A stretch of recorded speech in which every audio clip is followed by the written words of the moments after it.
that fool. Hit him, hit him, hit him, hit him, hit him, hit him, hit him, hit him, hit him, hit him, hit him, hit him, hit him, hit him, hit him. Smash him up, watch that move. Went too swift, can't catch these dudes. Can't hit him, hit him, hit him, hit him, hit him, hit him, hit him, hit him, hit him, hit him, hit him. Listen, listen, listen, hit him, listen. This Eagles talk high, this talk Eagles. Philly bleed green, it's from your people. Fly, Eagles, fly. Let's peep the squad. Big Pat Shell and Dante the Dark Child. Drop the stats on them, drop the facts on them. Spur King, baby, let's get it on. Hey, fam, it's your man Dante the Dark Knight, and welcome to another edition of Eagles Talk. Upon further review, where we take a look at the game just passed and recap what we saw, what we liked, what we didn't like, and I got a feeling there's going to be a lot of what we didn't like because we didn't like the outcome of that game. So we're going to talk about it all. We have my co-host Nichelle. She's going to be bright and sunny. I'm not going to be so bright and sunny. I'm not. I didn't sign I'm up mad. For that. I didn't say I was mad, but I didn't sign up to be bright and sunny either. All right. We're going to talk about it, though.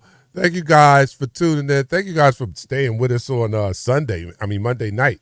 It was excruciating to have to do that show after that demoralizing loss there. But, hey, it comes with the territory. We are true Eagles fans to the core, and you guys are also. Thanks for hanging in there with us. And let's talk about it today. So without further ado, let's get right down to it. You are listening to Eagles Talk, the most unique Eagles coverage show around us by Eagles fans for Eagles fans. And here on Eagles Talk, we like to talk about our favorite football team. That is our Philadelphia Eagles, and we like to do so in such a relaxed manner that we enjoy our favorite adult beverage in the form of shots. And I need to go grab my glass really quick. Pause. All right, go grab. Yeah. So she's going to go grab a glass, but while she does that, I am, I'm partaking in. I'm going a little stronger tonight, so I'm not. It's not just apple juice tonight. I'm going to do some. I got to do some energy drink. So I got my my Monster Rehab. And we're going to talk about what we saw on Monday night. Also, we're going to talk about the upcoming game on Sunday. What does this mean? What does Monday night mean for the possibilities of Sunday's game against the New Orleans Saints, who are playing at a high level right now, putting a lot of points on the board. So we have to discuss that and discuss the ramifications of Monday night's loss and how it could possibly affect now, almost makes this week a must win because we're leaking oil, 1-1. You can't get, I know it's a long season, don't get me wrong, but you don't want to get too far behind too quick. And at the beginning of the season, you looked at the schedule, and that's why they're preseason predictions, and you judge your schedule based on the team's performance the year before. And doing that, I thought the Saints were going to be someone that we could take care of easy. But once you see them in action this year, you know that is not the case. So we have Nichelle back. I told y'all that. They're not for play.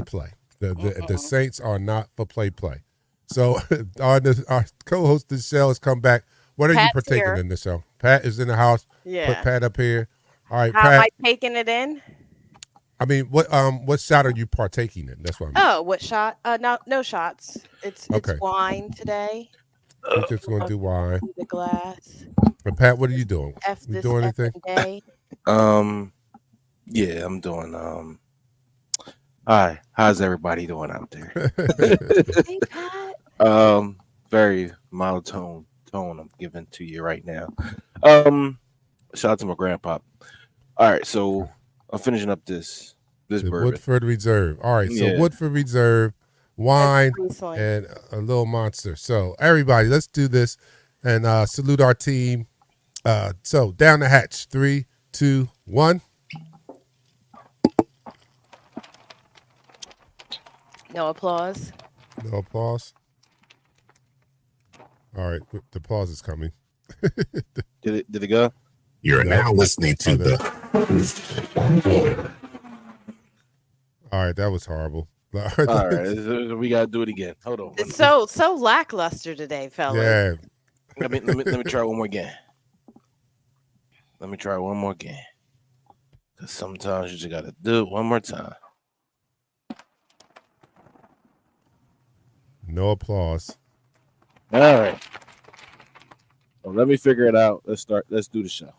All right, okay. All right, so before we get into that, let me just bring our fourth co-host, that's you guys in the room. And the first person in the room on Facebook is Tremont. Tremont says, hi, Eagles fan. What's up? And Dion's here early. Whoa. Dion says, yo, time to get Bill Belichick in here. Oh, now we're being hyperbolic. He comes right in at it. Walter is the third person in the room. He says, what's good, Eagles Talk? Don't forget to like, share, and follow Eagles Talk on Facebook, IG, and YouTube. Yeah, go to those platforms. And on YouTube, make sure you subscribe to the station. Mm-hmm. All right, so let's get into it, man. The last we saw our heroes, they were, can we still call them that? Last we saw our heroes. Okay. Last we saw our heroes, they were walking off dejected, as well as all of us, fans in the stadium, those that watch from home. We were walking off dejected and just as surprised also. We couldn't believe what we had just witnessed. They had given up a lead, a touchdown in less than a minute to lose a game to the Atlanta Falcons, who at that point had only scored 15 points. It was demoralizing. And just because of that 1 point loss, all of the mistakes gets magnified, right? All the mistakes get magnified because I'm telling you, prior to that drive, I had a lot of good things to point to, right? I gotta look, not that those bad things didn't happen, but the narrative was different when I thought we were going to win. But then when you lose, you come on here and all of the things that went wrong seem to be magnified.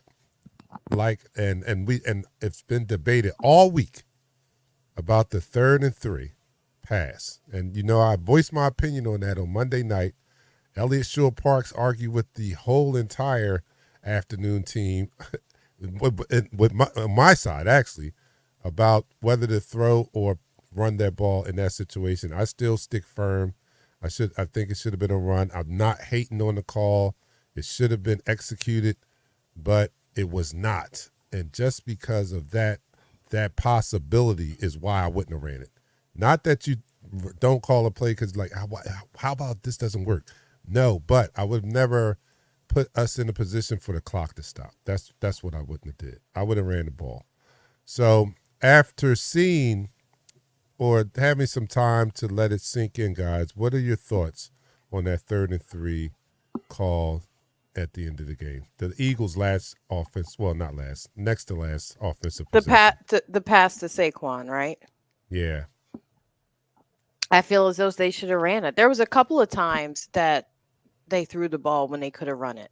And Saquon's going, if it's a first down that he has to get, he's going to get it with running the ball. You don't have to toss to him. He has a whole bunch of drop passes. So let's not push the envelope. Let's break that glass when needed. Just feed him the ball. No, give us motions, give us different looks, but let him run the ball. Limit the passes to him. And sometimes I feel like they were treating him like a third receiver in these first 2 weeks. And overall, this was a team effort. This was a team effort of F-ups. There's no one person you could really point to, whether it's the coaching decision, the play, getting beat off your route, Devontae, and I love you. Jalen, your bad decisions. I love you too. Defense not showing up. Defensive line was non-existent. It was just, Vic Fangio got out-coached. 34 seconds, my man. 34 seconds. But wait, I'm not going to discount the fact that the refs missed a crucial call when they were trying to do that snap to draw them off sides. They actually did draw them off sides, and the ref never called it. The ref never called it because so as a defensive player, you can cross a line of scrimmage. Now, if you entice an offensive lineman and he moves, then it's a defensive offsides. If the offensive lineman does not move, you can reset on your side of the ball. That's why that's what Sirianni was so hot on that same play because he knew that particular play should draw one of their guys, and he probably already told the offensive line, if you see a guy motion towards you, come towards you, reach your hand out and touch him. You know who's a pro at that? Jason Peters. Jason Peters is a pro at that. Matter of fact, Cam Jurgens last year was a pro at that. Jordan Mailata in that situation, he did not. He held his water, and you could see it in Dallas Goedert's face. He was upset because he saw the guy Matthew Judon come across the line of scrimmage. That was game over at that particular time. What I ran that same play, Dark Knight, Michelle. If you had to put me on with Saquon Barkley, if you had to put me on a lie detector test, I would probably fail because yes, I want them to run a ball. I know the percentages of if you run the ball, you run a clock down. But at the same time, the same thing you just said, Michelle, 34 seconds, which is freaking unbelievable, right? We don't get the first down. We still kick the ball. We still run the ball down. There's 40 seconds left. They scored in 34 seconds. That makes absolutely no sense on an NFL team on this level.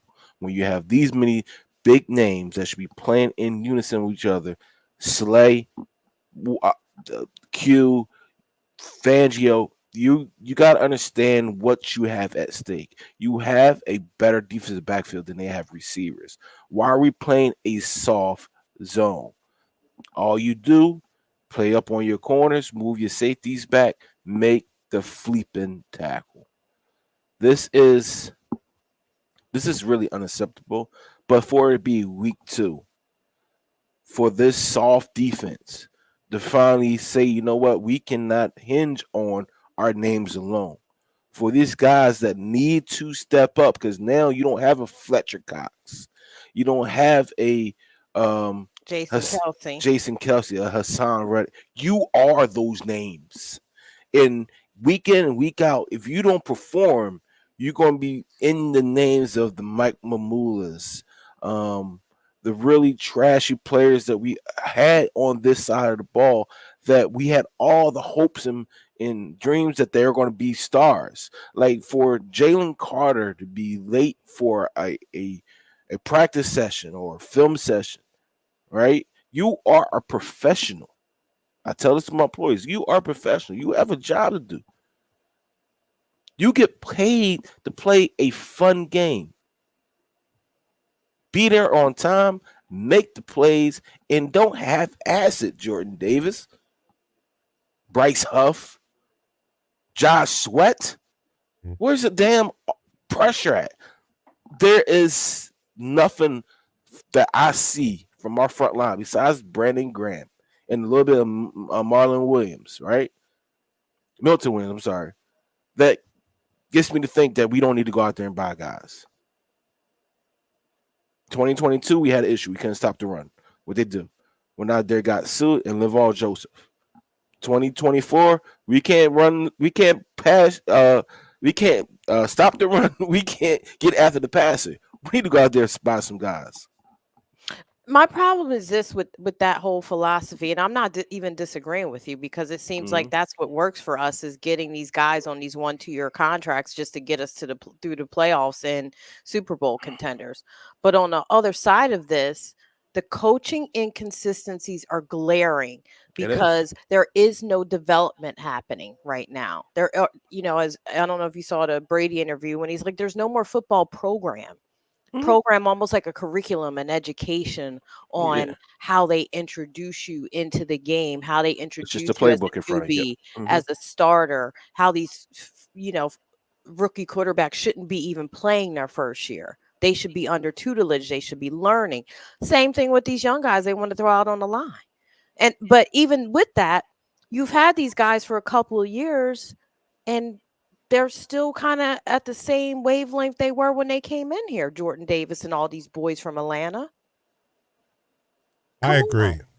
I agree. Where's the We talked about coaching it. at? Where are these players getting better at that are young? That's what I want to see. So I do blame it on coaching. I do get that whole thing because there is a whole aspect of coaching these young players up to be better than what they were. Show them the techniques, get them to understand that leverage wins these games. You can't at 6'6", 360 pounds stand straight up. You are the bigger guy on the field. All you have to do is get leverage, stay low, and push behind your pass. Don't stand up on your pass because an offensive lineman like a Jason Kelsey or any other like a Limstrong from the Falcons is going to push you around. You know, it's sumo wrestling. Sumo wrestlers are 400 plus pounds, but the one that gets the lowest throws the guy that's the biggest all the doggone time. And sometimes you can teach these kids how to be better athletes. You can teach them how to play the position. You can coach them up 100%, just like what Brady said. He can coach you up to run this route. But if you run it lazy, I'm not getting you the ball. Mm-hmm. It's the same thing with defensive players. If you're not giving your all every single down, it's not always on the coach. The player got to take some pride in what you do. Yep. These players got to take some pride in what you do. You got to be prideful. You're on the highest level there is. Some people dream to get here and never make it. You're there. You're either going to have a good name or you're going to have a terrible, forgettable name. All right, so y'all opened it up. Defensive line suck. That's all I heard. All right, I mean, I know. I'm sorry. I'm just sustaintically. I'm a coach. Like, that's all I I'm heard. succinct, and I'm succinct in giving Defensive my line summaries. sucks. Defensive line suck. They can't stop anything on the ground, man, and Couldn't it's stop 'em running frustrating. nose. Not only that, they suck all the way around because there's two aspects, right? Your defensive line, you stop the run, and you put pressure on the quarterback. They suck in both of those categories. So I don't know what needs to be, but I tend to agree with Nichelle about the coaching. Coaching is not just the scheme. A big part of that is player development. These young guys come in with oozing with potential, but it's up to the coaching staff to continue to develop them. They're not finished products when they come to the NFL. They have to learn how to play the pro game. So the coaches, they have to be teachers and help them to be, to reach their potential to become the best versions of themselves on the field.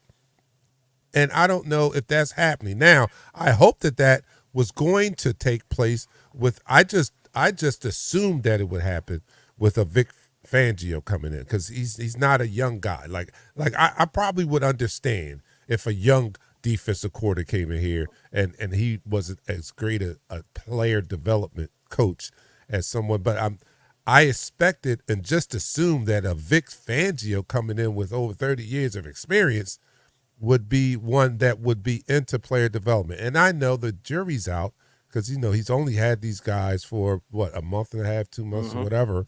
So the jury's out, and he came in and he called a spade a spade. He said that those two tackles had to get in shape. He said Jordan Davis and Jalen Carter had to be in shape and ready to carry a heavier load this year because he expected them to be on the field for a lot of snaps. So I think his plan is still in the works, but they still got a ways to go. They do, and we saw it on Monday night. They are not good against the run. I've heard in the media, and I think it was an accurate adjective used for them, Seth or Ike Reese, soft. Hugh, I think Hugh even might have said it, soft. They look soft. Our defensive line looks soft. They do. I described after a play or during a play the body language of Jalen Carter on a play, and I couldn't put my finger on it. I was struggling to get the adjective, but after I heard Hugh say it on Monday, I was like, that's the adjective I was looking for last night when I was describing. He looked soft. The play wasn't even over, and he wasn't fighting anymore. He had been blocked, but it still wasn't over. He wasn't down on the ground, and this guy looked like he wasn't engaged anymore. And I'm like, yo, what the effort? Where's the effort? Like, they have gotten to toughen up. They got to toughen up. They have to toughen up. We have got to get better play along that defensive line. That's just point blank. We have got to. I wanted to bring up also the, Ike Reese's and the Seth Joiners of the world. I don't think they were sold on his style of defense from the rip, just from being in the league long. Hmm. So that's not to be discounted either. I think we all had expectations because of his veteran status as a coach, but the players, the OG players, seem to thought like, nah, he's still not that. He's not Jim Johnson. Mm. You feel He's not me? going to be Jim Johnson. He's not Buddy Ryan. Correct. Correct. And I think we so long for a Jim Johnson, Buddy Ryan defense because we got used to that we haven't realized for years now we haven't had that. Hmm. You know what I mean? We haven't had that. So the only thing that's going to send a spark in Philly fans will be the day we actually get a coach that's known for that and it's like that. So we're going to have to just kind of pack our patience this year because don't expect to see that from a Vic Fangio defense, unfortunately. Nah, not at all. The thing about this Vic Fangio defense, you already you need to have big, powerful outside linebackers because they not only do they need to play the run, they're good pass rushers and they can drop back in coverage. Your inside backers are more or less guys that go after the ball, i.e., Devin White, another healthy scratch. That's something going on. That was something said in the practice. That was something that he said and upset the coaches. That wasn't that's personal right now. Um, with Bryce Huff who's getting $51 million, who is 6 foot, that doesn't have the same power as Brandon Graham. You have to be mechanically sound to attack these left and right tackles. He can't do that. He can't do that. He can't set an edge. He can't impose his will against the quarterback because he can't get off the ball.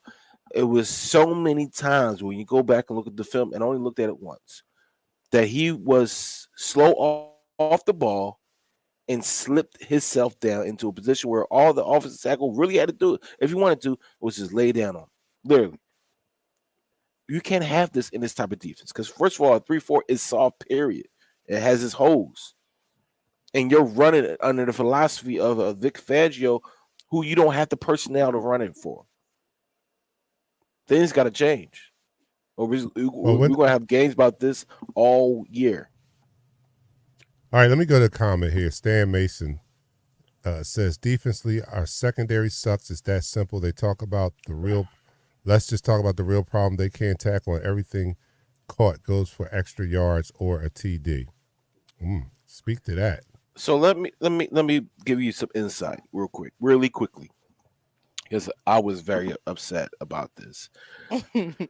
C.J. Gardner-Johnson was brought in here to solidify our defensive backfield with Reed Blankenship, and all the time I say we need to get Justin Simmons because Reed Blankenship I think could be a potential linebacker here. I don't see him as a safety, but that's neither here nor there.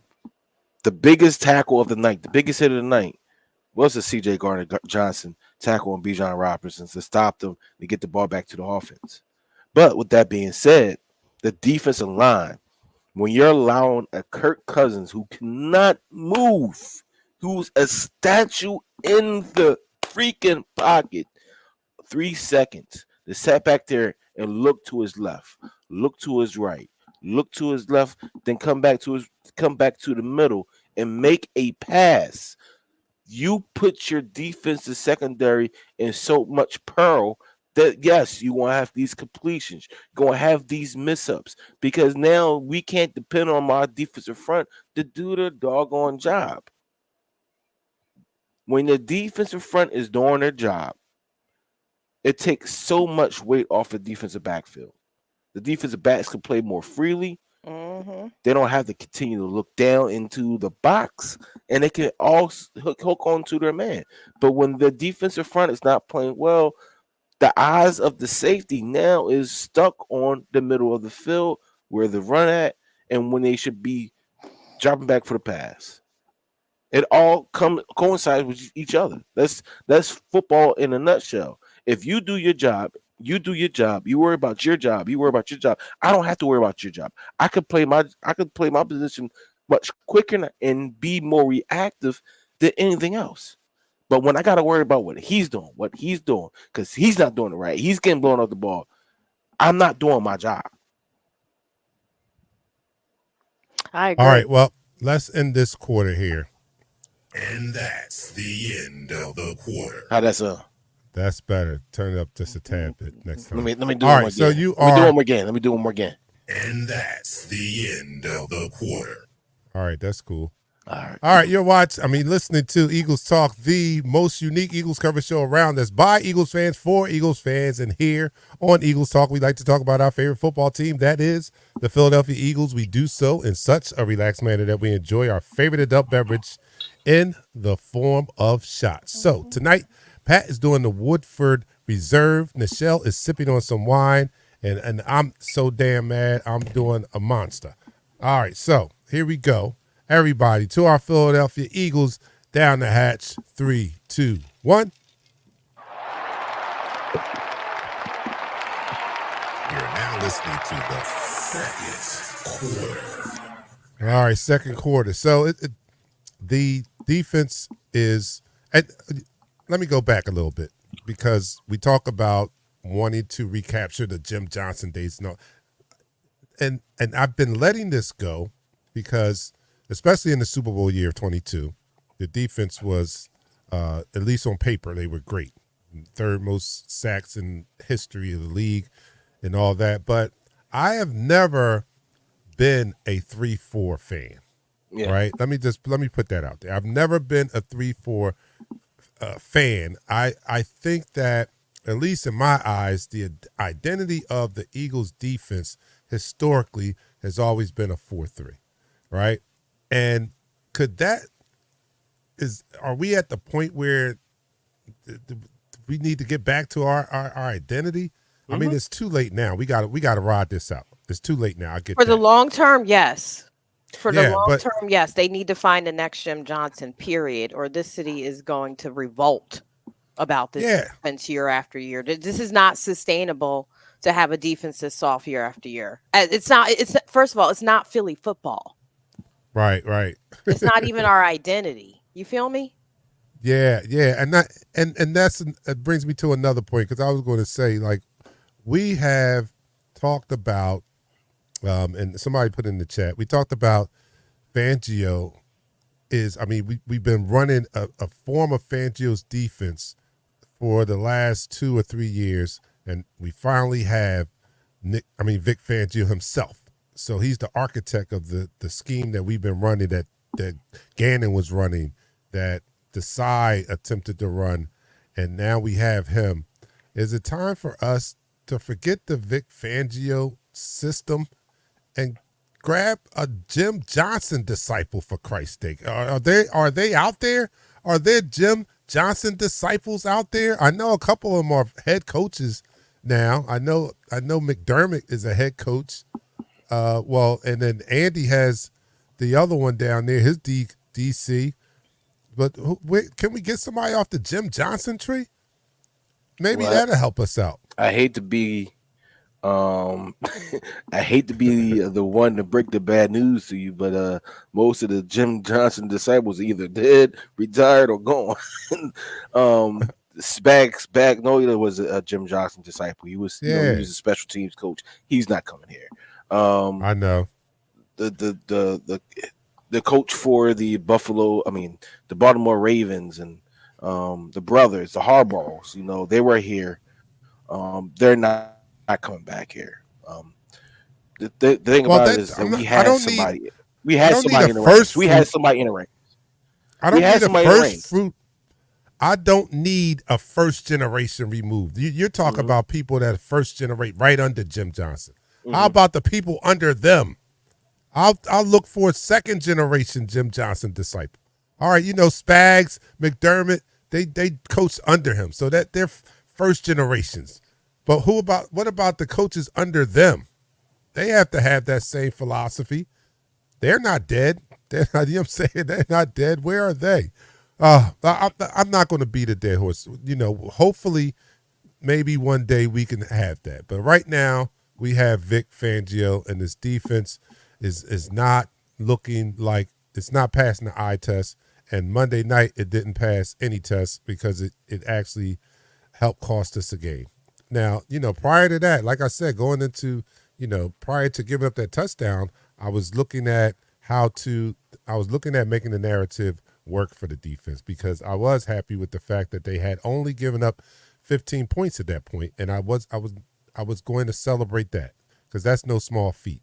Giving up 15 points, only one touchdown, that's no small feat. So I was going to give them credit for that, but then they gave up the damn touchdown, and all the glaring holes and mishaps and everything that happened on defense, you couldn't hide. You couldn't hide anymore. So this is what we have to deal with, and this is what we saw on Monday. And I like what I heard coming out of the locker room that Jalen spoke to the team, and obviously he shut it down. Whatever he said, he shut it down because nobody said anything after that, not even coaches. So no That's one a spoke leader after for you. him. That's a leader. That's a leader. That's a leader. So I'm hoping that lights a fire under these guys because I heard D-Jack on his podcast he ripped into a statement, and I liked it. He said, we're a mediocre great team. Well, no, he said we're a mediocre team with great players at this particular point. That's what And he that's said. the We're a problem. mediocre team with great players. We're going with 60 miles an hour with our Lamborghinis. Make it make sense. We got our Bugattis. We brought a Bugatti, and we got a $2 house. We got a bad engine. Like It has a refurbished engine. The sad thing about it is at one point we did have Denard Wilson, who was the defensive coordinator for the Tennessee Titans, who was a big part in their defense for Baltimore Ravens last year, right? His philosophy worked. We had him in house. Yeah, we did. When Gannon left, instead of just promoting the side, you had everybody loved Denard Wilson, and he was supposed to be the next big thing, and we let him go. So that's the problem. The problem is not necessarily, Vic Fangio, Sirianni. It's our GM, who I love. Don't get me wrong. Our GM and our owner going after names instead of looking in-house to the great people that we have here. We're losing these great people because they want these big names. Now, it's the second game of the year. This whole defense, this whole offense, this whole Philadelphia Eagles has an opportunity to change the whole narrative and surprise a lot of people. But at this point, I agree with DJ. This is a mediocre great team. Like that statement is true. Because if you look at the players, you have greatness there. This team could be great, but their play is mediocre. They play like the game is already run when they step on the field. Such is not the case. Well, yeah, I agree, and I'm also sticking to my guns about my statement on the path to success for this team this year. It doesn't change, right? The path to success for this team is our offense has got to carry the heavy load. They have got to, and it's even more evident. I was hoping that the defense would be much improved from last year and could lend a hand, but it still remains that this offense has to carry the heavy load if we're going to have any type of success. They have got to perform up to their potential. yeah, because they are the most talented side of the ball. And so that's what we're going to have to rely on, unfortunately. And it sucks for them that all eyes on them and the pressure's on them, but it really is. They're going to have to continuously put up 30 points to win games. Period. Plus 30 points plus, because they already know the defense is definitely giving up 21 points and giving up a touchdown in under a minute if it comes down to that. Yes. Look, I am. So you got to be up by more than the touchdown, or at least by, you know what I'm saying, at the end of the game because your defense is not going to ever be able to hold it down if they keep playing. If they keep playing like this, but they This got is it. time to change our minds. But how they're playing at week 2 is concerning. Hey, Yep. Yo, Um, what's up, brother? yeah, Brother brother. Polmart. What's up, brother Polmart? That's brother Polmart for Philadelphia. Yeah, it's bringing the grandfather in. That's a great comment up there on the screen. Offense has to score 30 plus a game and win the time of possession. that's right. And I don't think that those things are impossible to do. No, not at with all. the it's not. talent that we have, and and especially the running game. I don't think that we utilize that enough in that game, especially down at the end of the game. That 3rd and 3 should have been a run. And with time of possession in mind, with running the clock down in mind, that's why you give it to Saquon down there. And I probably would have ran him 2 times. Right. I would have The ran him 4th 2 and 4th times. should have been a run. Yeah. To me. I'm like, he So- just gashed him 8-9 yards. I'm sorry. I get a ball to Saquon on 4th and 4. What's the problem? I would say something very controversial, right? I think this loss is a loss that we need, and I hope it's the loss that we need for the players to wake up, the coordinators to wake up, Wake to up. say, you know what, these situations I need to and must be better. Don't say we, say I have to be better. They gotta look themselves in the 3rd mirror, and don't they? 3. Yes, you gotta look yourself in the mirror. 3rd and 3 with the game on the line, and you're running the pass instead of running the clock out. It's going to happen again. You're gonna have yourself in a situation where it's 3rd down on 1, 4th down on 1, and either you take the points or you go for it and try to ice the game. These scenarios will happen with the talent that we have on our team. We have to, as an offensive team, take a full advantage of what's in front of us. Yes, that should have been a run. 3rd down should have been a run. 4th down should have been a run. We would have iced the game. Imagine Saquon getting 2 yards on that 3rd down. You know what's coming next. Quarterback sneak. It's not called a tush push. It's the quarterback sneak. Well, whatever they call it, damn it, we should have did it. That's what we should have did. We should have ran Saquon and then did the quarterback sneak or whatever. Period. But I would have never chose the option where the worst case scenario stops the clock. And like I said, you don't call a play, hoping at the worst case scenario, but you do have to take in consideration what could happen, the consequences of your play call. And I would have never chose an option where the worst case scenario is we stop the clock and give them the ball with time left on there. I just wouldn't done it. I would have ran that clock, and like I said, if we hadn't gotten out, I would have ran it again on 4th down, and you had nothing to lose. You see how deep we were in their territory. Even if we don't get it on 4th down, they get it deep in their own territory, and it's less than a minute to go. And I heard the arguments on Sports Talk about, well, they scored in less than a minute. They couldn't. No, it would have been a different situation. Had they gotten the ball deep in their territory with less than a minute, the pressure would have been turned up. We all know that performance is different depending on the situation.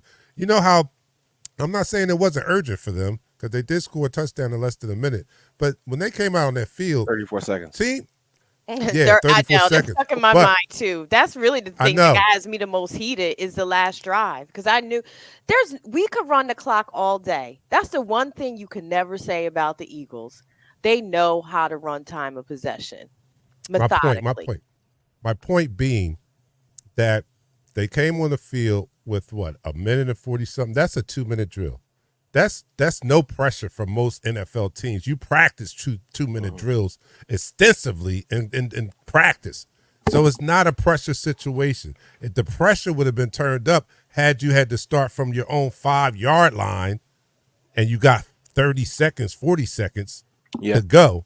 Yeah. It's a different performance. Now we see what they're made of. Now we see what kind of kahunas they have. So I would have never, ever passed the ball in that situation. And granted, it was a good play call. It was open. He just dropped it. But I just would not have chose an option It where was the worst damn case sure scenario open. would stop the clock. Look, we got some trouble. We're going to end this quarter, but looking ahead, man, we got to talk about what's getting ready to happen, because that's this loss brings ramifications. It's not a cakewalk like we might have thought coming into the season when we made our predictions about the first 4 games. Now that we've seen some teams play, the New Orleans Saints are not the team that we thought we could beat coming into the season so easily. So let's end this quarter. And that's the end of the quarter. All right, you're listening to Eagles Talk, the #1 Eagles coverage show on Facebook. That's by Eagles fans for Eagles fans. And here on Eagles Talk, we like to talk about our favorite football team, that is the Philadelphia Eagles. We do so in such a relaxed manner that we enjoy our favorite adult beverage. And if you're an adult and you're enjoying a beverage, that is an adult beverage. Adult beverage. So partake in whatever you want to, but Pat is doing the Woodford Reserve. Michelle is sipping on some wine, and I'll drink responsibly, but I'm sipping on some Monster. So here we go. Let's salute our Philadelphia Eagles down the hatch. 3, 2, 1.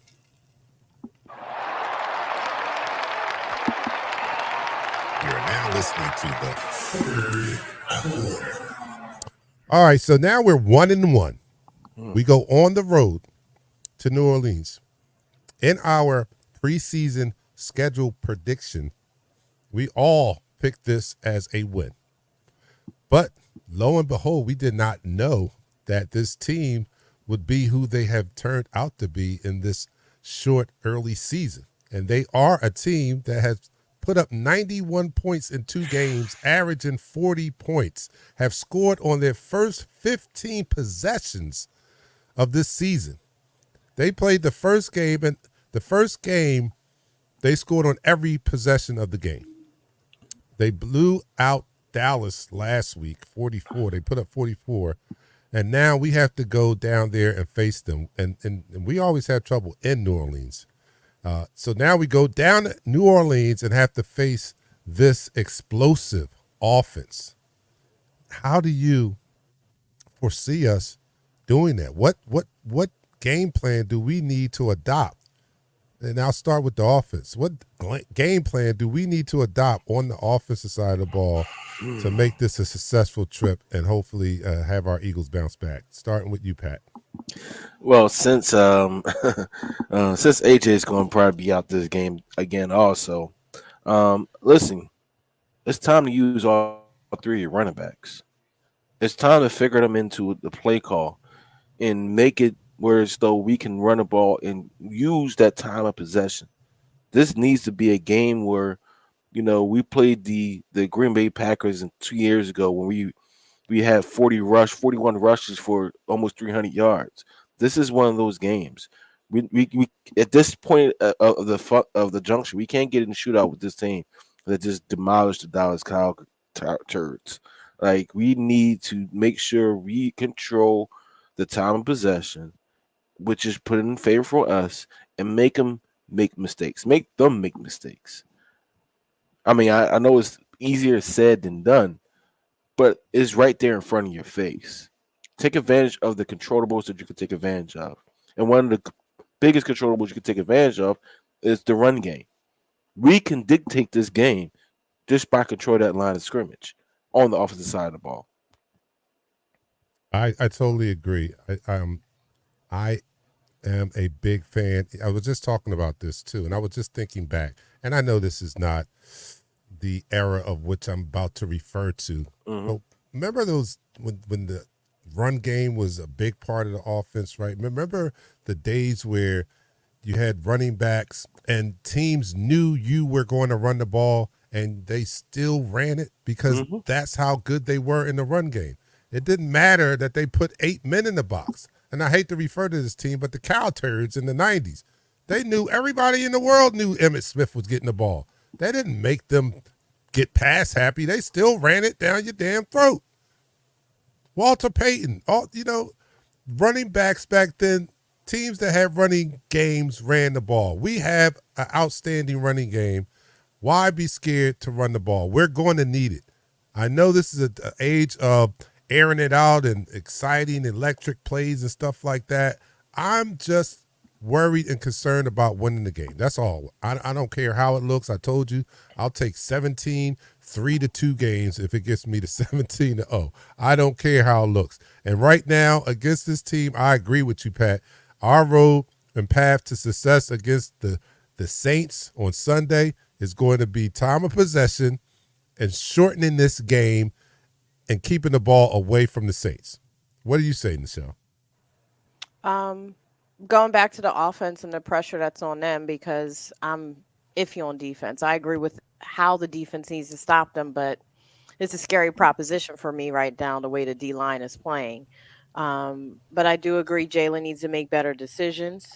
That play calling, this is what ticks me off. The play calling seemed erratic.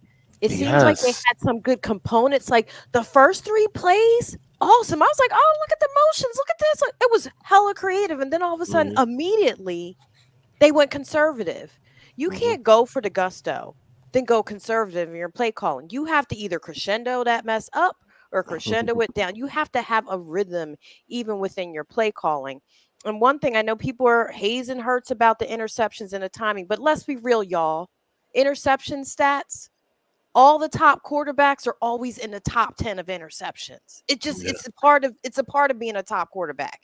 Pat Mahomes and Jalen Hurts are neck and neck for 2023 interception stats. Josh Allen has like 4 more than both of them.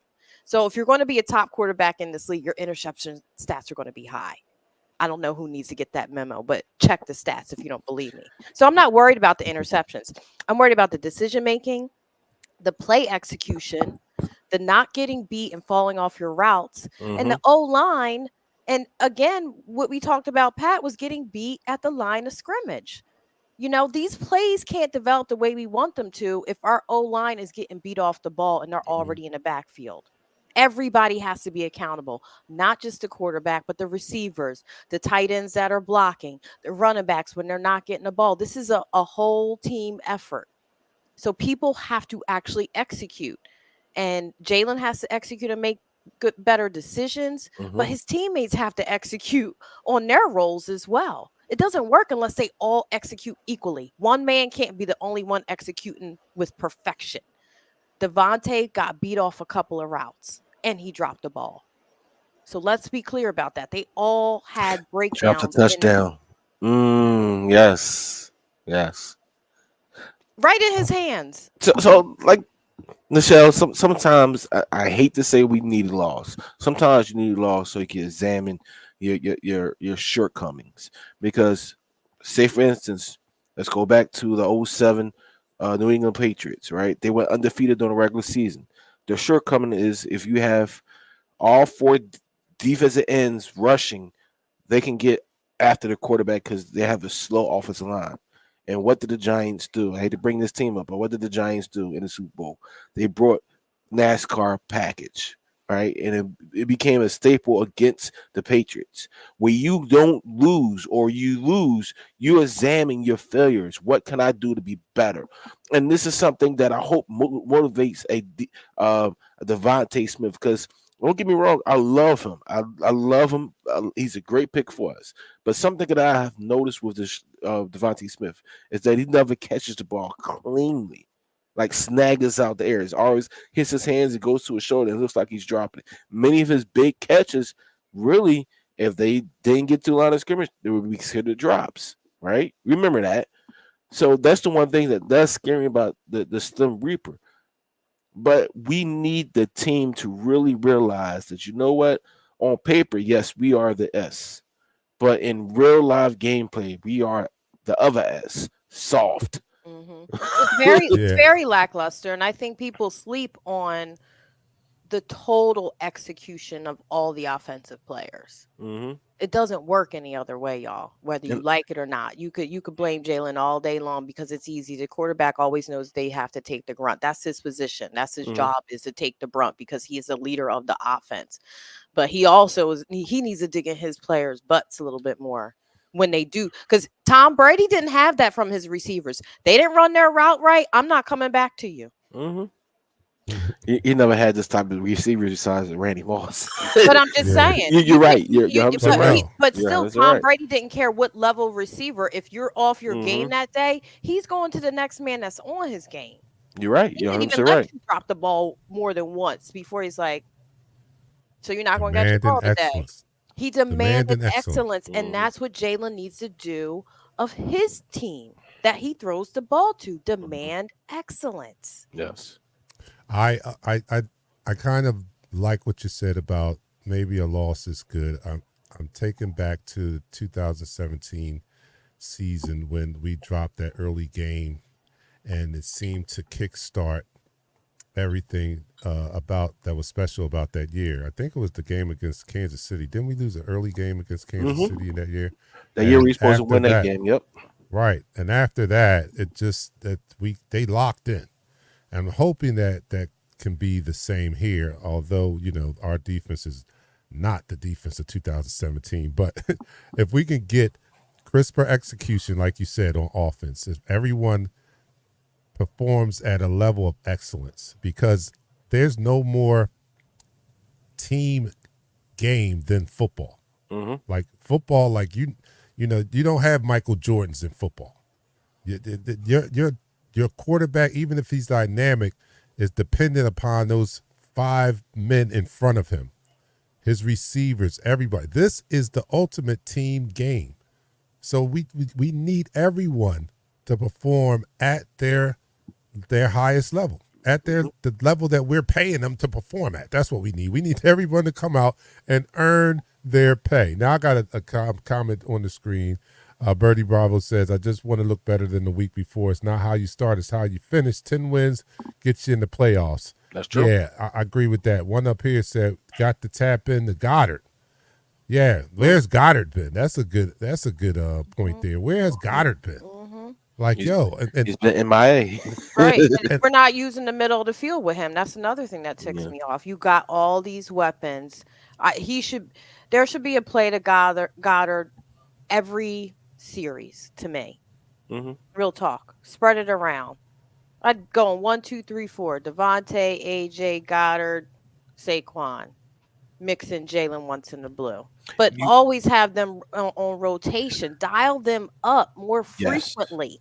Yes. You definitely need to dial these guys up and make sure they feel comfortable in this offense and make sure they get their due diligence in our offense.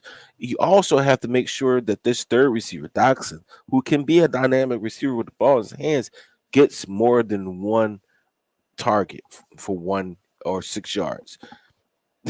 Your third receiver, I know he was given to Britton Covey and he was getting those hard 1 or 2 yards, but that should open other things up. And that goes back to the offensive coordinator. Offensive coordinator got to scheme these these players plays. Really got to scheme these players and understand that getting them involved in the game, they start playing harder. yeah. All right, Rachel says I need our quarterback to be That's okay with right. dinking and dunking occasionally. Yeah, it's all And about congrats on his just. engagement. Mhm. Oh yeah, congrats on this engagement. But it's okay to move the ball methodically. Mhm. I know all the glamour and glitz is in the passing game and quick striking, but there's a strategy to these games, and the strategy this week has to be to move the ball methodically and eat up that clock. And we have the offensive line, I believe. We have the running back to do that. Let me see. Can I see Jalen under center a little bit more? I mean, I think Please, I'll that be tired of the shotgun. that's where the play action is more effective. If you got Saquon eating up 9 yards a pop as he was doing in the first half on Monday night, put him under center. They're already sold on Saquon. Can we get a play action? Yeah, they are. 8 men in the box. We can't get a play action. Can he get under center? We get a play action. Come on, man. Come on. We got to do Saquon's going to better. have over 2,000 yards rushing, close to 2,600 yards total offense, and we're still going to try to not give him the ball. Make it make sense. Yeah. And here's Yes. the thing, when we don't go under center and we're in shotgun formation, that gives that gives the defense more time to get back there. That's why Mm. most of our plays that don't go well, he's in shotgun and not under center. If you pay attention. Mhm. Well, that's the problem, Ted. It's that he says, is our offense geared to attack the middle of the field? In my opinion, our offense is schemed to attack outside the numbers and deep. Because, I agree with that, but That it was needs to our change. offense. That was our offense last year. This year there has been plays that was designed for middle of the field, especially that week one game against the Packers, which was a whole different type of offense with the motion and the players crossing and staying and moving to the middle of the field. There were plays in the middle of the field that were wide open. That we didn't take full advantage with. If you go back and look at this tape, there were some dink a dunk plays over the middle to the running back to Gainwell, who came in the game a handful of times. Then we didn't get the ball to him. This is stuff that develops over time. And Dark Knight, you might be 100% right. Not playing well, you are right. Not playing these players in preseason, they're still not in tune with each other. They're not in tune with each other in unpredictable situations because during Mm-hmm. preseason and during these practices against other teams, you're in predictable situations. In game time, you're in unpredictable situations, and you have to be comfortable being comfortable in unpredictable situations as an offensive coordinator, as a quarterback, and as a player. Yeah, And yeah. they're not that yet. And you would think with a new center that we would be under center more than having him be a long snapper. Come on, y'all. Y'all just you're not giving him a chance to get comfortable. So how do you make a new center comfortable? Get him under center more. Get him with the basics first. You feel me? It's, Before he has to continuously long snap. That it makes zero sense to me. That just seems unwise. another thing that I like with the run game, and we talked about it. I forget what year it was specifically. Might have been the Super Bowl year 17, but to start the game off by establishing the run accomplishes a lot of things, right? Yes, it does. It gets the offensive line men off to a great start when they're firing out and they're throwing the first punch instead of retreating, right? They get in the flow, right? It does that, and it just kickstarts the offense. A lot of things can come out of a solid run game. As dynamic as our offense looked with Carson Wentz, the run game was what drove that whole thing. It was the most Was. important facet of that offense that year. So you can still have your high flying aerial attack, but everything on this team's identity on offense has got to be Saquon and the ground game. It's got to start there and then everything branches out after that. It has to start there. Yes, Let's I end this quarter. I agree with that. And that's the end of the quarter. All right, that's in the third quarter. You are listening to Eagles Talk, the number one Eagles coverage show around. That's on Facebook. That is for Eagles fans, by Eagles fans. I'm all backwards. By Eagles fans, for Eagles fans. You And hella here on Eagles Talk, we like to talk about our favorite football team, that is the Philadelphia Eagles. We do so in such a relaxed manner that we enjoy our favorite adult beverage in the form of shots. Pat's doing the Woodford Reserve. Michelle's sipping on some wine, and I'm sipping on a Monster. So let's go. Look, I don't know what's going to happen, but we're going to this. celebrate. We got We're this. going to celebrate and toast our Philadelphia Eagles and get ready for this Sunday game. So everybody, down the hatch. 3, 2, 1. You're now listening to the fourth quarter. All right, what's the you guys out there? Let me know in the chat room. What is the confidence level of you guys going into this Sunday 1:00, first 1:00 game, first game that's not in prime time this week? That's a good thing, right? First game, 1:00 on the road. What is your level of confidence going into this game, knowing what we have to face, knowing how we looked on Monday, and a short week? You want me to be honest?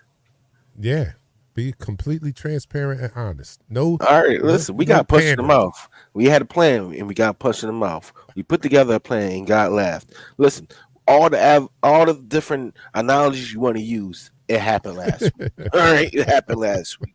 So my confidence level is still high for this team. I'm still bullish on this team because I believe with the talent and the ability of these players, even with our best player, yes, AJ Brown on the field makes this team 10 times more unstoppable than with him off the field, and so therefore it makes it harder for a defensive coordinator to come up with a scheme to stop this defense, as you can see in the first week. Now, with that being said, it is I am fully confident in my Philadelphia Eagles to come back and show me something because of Jalen Hurts, because of a Saquon Barkley, because of a Lane Johnson, who are these captains that are going to say, you know what, fellas,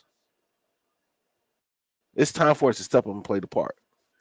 Now, what kind of gets me like this is, who do we have on that side of the defense besides Brandon Graham that can step in as a third captain or a second captain on defense and say, let's do it.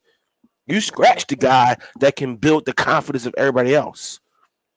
I truly Is believe Devin White is that guy.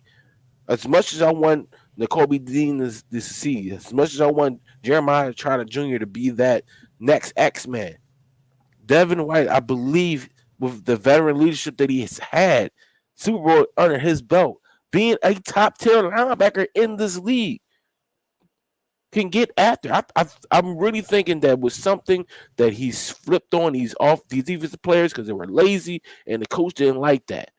I think I may be wrong. I don't I mean I hear you. I hear you. I disagree because he ain't playing defensive line. He Mm-mm. could fly all around the place. We've Mm-mm. seen Bond fly all around the place. We've seen Dean fly all around the place. That D line sucks. It does. You can have linebackers fly all over the place. That's not going to make Jordan Davis play better. But you know what? And What you do? You know what he's you not. do?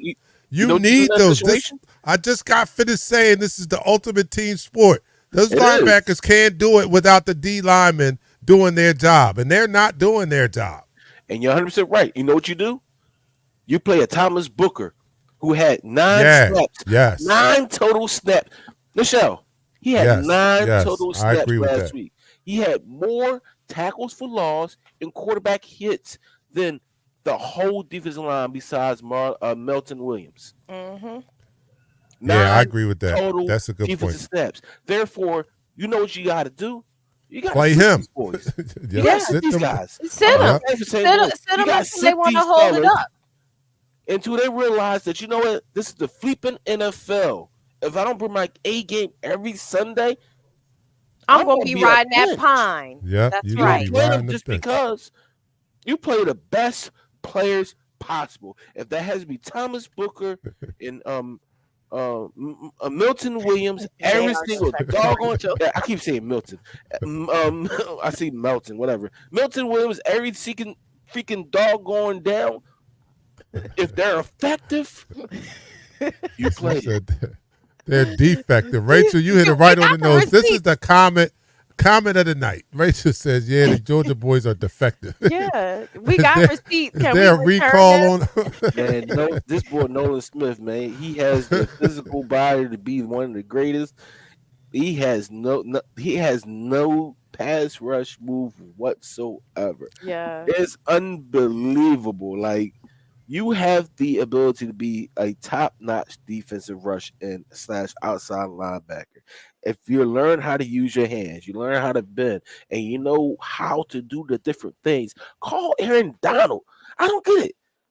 If I was in Man, the look, NFL, everybody is I would call defective along Dion. the. I would call the best players ever in these positions. How do I do this? I need your help. Listen, Everybody is Seth defective. Joyner, I would call, if I was a linebacker, I would call Uber. Seth Joyner. I would have Seth, Ike, who else? Who else? Trotter. I Hugh. would have OG. The OGs are here. Hugh, have them come in for some sessions. Be like, listen, we gonna get some old school tutelage. You got people right here. B Dog. You could bring in some serious OGs that played under Buddy Ryan, played under Jim Johnson to give that tutelage in your locker room. You have Mhm. them here. How do you not use your OG players, talent to come in the locker room and help you bring that culture, to bring that vibe, I would still utilize them. Now, it could be a way of maybe the coach's philosophy doesn't mesh with the OG players. Either way, I would be getting that tutelage from them. I really would. And if I was the organization and if I was Howie, I'd be calling all of them up. Hey, we're gonna have some defensive meetings with you guys. You think you guys can come to practice? Listen, we'll pay you whatever. Just come and get with the boys for the next 30 days. Just Now just let me just a month with tell. you guys. I totally agree with that. The problem with that is you can have these guys come in and teach them that, but you can't teach heart.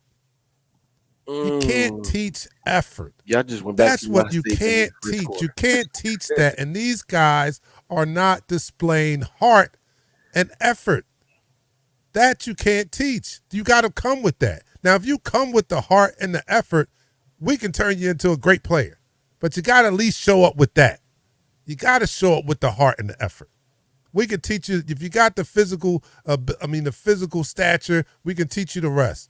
But you got to at least bring the heart and the effort. And I'm not seeing that, man. It's horrible. Bryce Huff we need to return Yeah, you Bryce Huff. stupid. He is crazy. That's crazy what you just said, Dark Knight, because you said the heart of the players. You could teach them all this, and that goes back to what I said earlier. And I know Nichelle said something awesome about the coach coaching these Well, guys that's up what and Jeremiah developing them. said. But at the same time, it all depends on the players. The coach Yes. can teach you. You can have the absolute best. Reggie White can come out of his grave today and be resurrected and say, "I'm going to teach you, young fella, how to be the best defensive end ever." Right? We can also have Bruce Smith there. We can also bring, the best defensive tackles, Aaron Donald. You name them, to teach these guys. What happens is when you're on that as field, just like an exam, it's not them no more. It's what they taught you, in that heart that you have, the desire to be great needs to come out. We can have Ray Lewis as our defensive coordinator right now. Yeah. It don't mean that these It don't guys mean don't have nothing, the and his heart. players don't go out there and play with their doggone heart. And this, that I hate to pull the age card, but this generation, man, you can't talk to them mean, man. I mean, you don't want to hurt their feelings. You know what I mean? They might hurt their feelings, man. You can't bring Hugh Douglas back. You can't bring. He might hurt their feelings. Are you kidding me? Seth He might shatter. Seth is more likely to hurt feelings than you. Yeah, well, Seth too. Yeah, we can't take the chance of bringing Seth in At here least with his and words. he crushing their spirits. We're living in a time where these guys are sensitive, and I'm joking half-heartedly, right?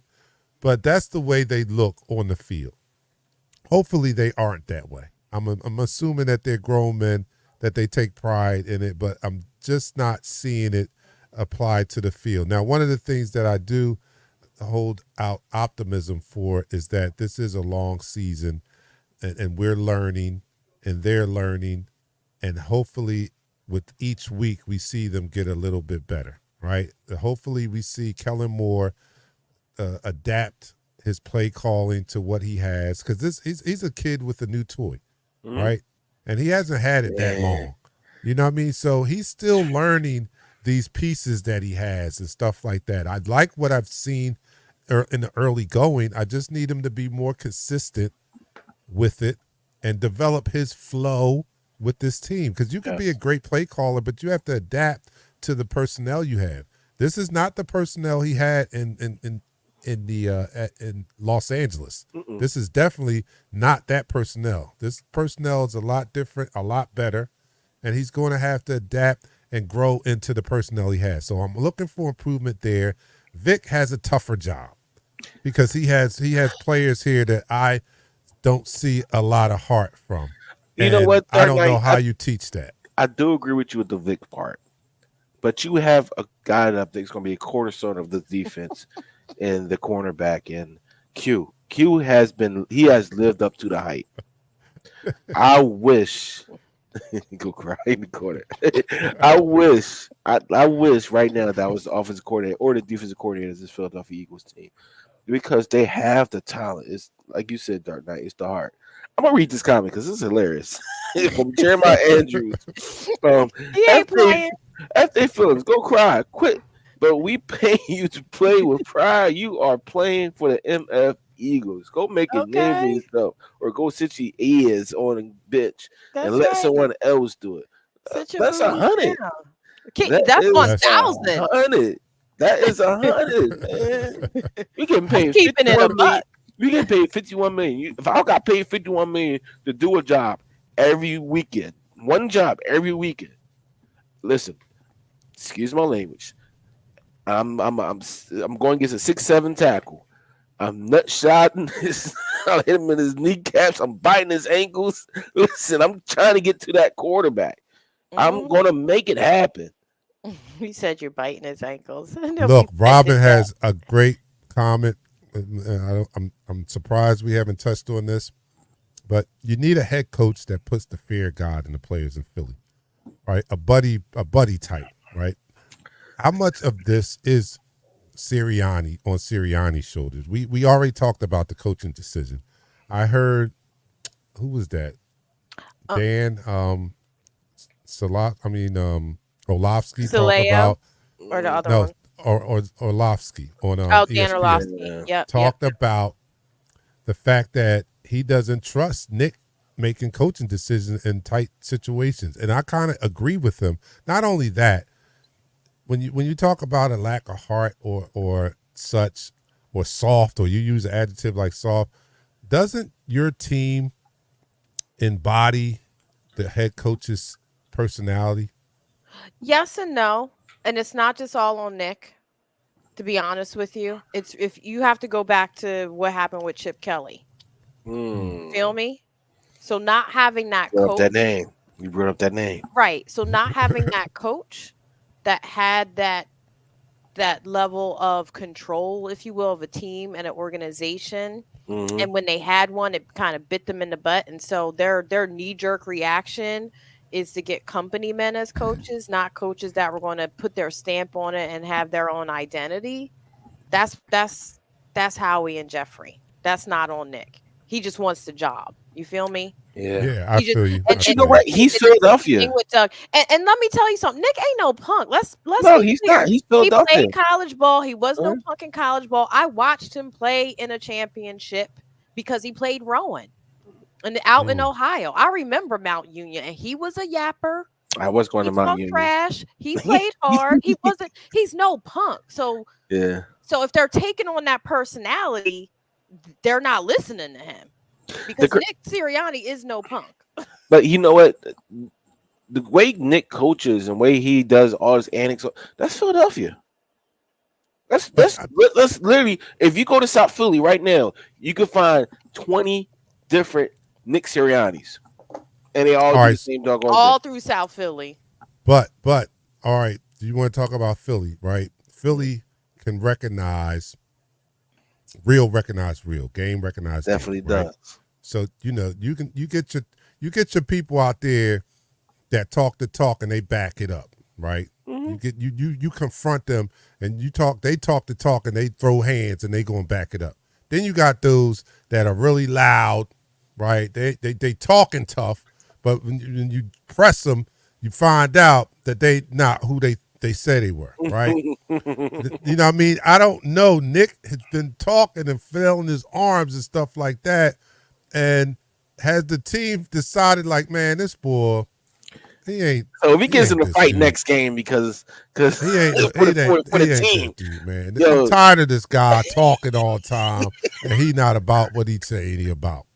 I don't know, but this team needs to do something. I'm not completely sold on Nick's decision making because I'm going to hang those two calls, crucial calls that I thought on Monday night not going. That was ballsy. That was being too cute. My son is here, and we talked about the game, and he likened it to his play on Madden. He was like, "That was they were just being cocky." I'm gonna be honest. He said that's something I would do on Madden when I didn't respect the other team. If I didn't respect who I was playing, I would go for it on 4th and 3 when I could take a field goal. He said, Correct. and that 3rd and 3, that's some cocky stuff. That's something I would do playing an opponent I didn't respect. I'm just going to, let me just throw it right here. He said, but if I'm playing somebody I respect, I'm not throwing the ball there. I would never throw the ball right there. I'm running it. He said that was us being cocky. So we want Soft Nick back. So Where when did that water at? he was Soft Nick, watered in the flowers, we made it to the Super Bowl. But Not y'all cocky, hate him for smart. being soft. Smart. But now that Nick's, on his cockiness, and he's not talking about water and flowers, so we want the emotional, intelligent Nick. It seems like what we're really saying. We want the guy that's philosophical and having Yes, we want water that the guy that's flowers quiet, and like a Mike having you Tomlin. buy into the system. So Well, let's just let say me, that's what we really want. I do pride myself in my EQ. You can have a high EQ and still be cocky. Don't get it twisted. Don't get it twisted. You can have a high EQ and still be cocky. I'm just Ryan saying being Dawkins, intelligent is a great part of example. self-awearness. You know what I'm saying? It You is. can be cocky and have a high EQ. But look, we got to get out of here, man. We're gonna pray for the best. That's what we're going to do. We're going to pray we for gonna the give the team best. 1,000 bottles of baby oil. No, no Diddy for real on that. I'm No Diddy. sorry. I'm sorry. I'm sorry. I didn't mean to say that. I'm sorry. I'm sorry. All right, look, we'll be back here at 12 o'clock Sunday morning. Everybody come back here because we're going to need everybody And on make sure all hands everybody's on deck. registered to vote. Yes, all hands on deck. Be here at 12 o'clock so we can get ready to watch our Eagles go down New Orleans and pull an upset. An upset. I'm calling it now. We're going down New Orleans without AJ. And this is a Vegas prediction. We're really because all the not money having going to be AJ? on. That No, seriously? Yeah, we're not going to have so AJ. AJ has I know we got to end the show, but AJ has a situation with his tightness in his hamstring, and he's at the phase where his heel is healing. It's going to be a little bit good. It's going to be tender, But not good enough to not good Not enough good to enough. do the things that Speed. he could do. And you don't play with hamstrings. No, A you hamstring is no joke. You do not. Hamstrings You and have to grown give them bones. their time because it could feel good, and as soon as you go to stretch it, boom, it's back. So he's got to take the time on that. He may not be back till after the bye. So we definitely got to hold it down. So my Vegas prediction is all the money's going to be on the Saints. So we're going to win. All right. So come back on Sunday. Going to New Orleans. I know a lot of people going down there. April Lee and all. Shout out to y'all, man. Represent for Philly. Oh, Dion's going to be in the area. All right. We're out. We will see you guys on Sunday. I'm your man, Dark Knight, for my co-host, Nichelle and Pat. We'll see you guys Sunday. We're out. Peace. We go live in 5, 4, 3, 2. Smash him up, crack